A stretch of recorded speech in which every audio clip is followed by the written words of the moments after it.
ያደርጉት ፓን ኢትዮጵያ የሚባል ትምህርት ነው የጀመርኩኝ። የመጀመሪያ ሰው ነኝ። ሁሉ በሕይወታችን ማንደግማቸው ሰዎች አሉ።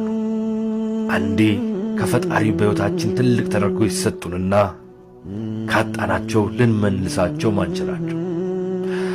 ሰማይ ዝቅ ቢል ምድር ብትከፈት እንደዚህ አይነት ሰዎችን ዳግም በሕይወታችን ማንደግማቸው ሰዎች አሉ። አንዴ ከፈጣሪ በሕይወታችን ትልቅ ተደርጎ ይሰጡንና ካጣናቸው ልንመልሳቸው ማንችላቸው። ሰማይ ዝቅ ቢል ምድር ብትከፈት እንደዚህ አይነት ሰዎችን ዳግም የኢትዮጵያ ታሪክ የሁሉ ካልሆነ የማንም አይሆንም የሚል መርህ እንዳላቸው የሚናገሩት ፕሮፌሰር ላጲሶ ያንዱን ብሔር ወይም ሃይማኖት ታሪክ ነጥለን ከዚህ አንጻር ብቻ የኢትዮጵያን ታሪክ የምንጽፍና የምንተነትን ከሆነ ትክክለኛውን የኢትዮጵያ ታሪክ ማወቅ አይቻልም ይላሉ። የኢትዮጵያ ታሪክ የክርስትና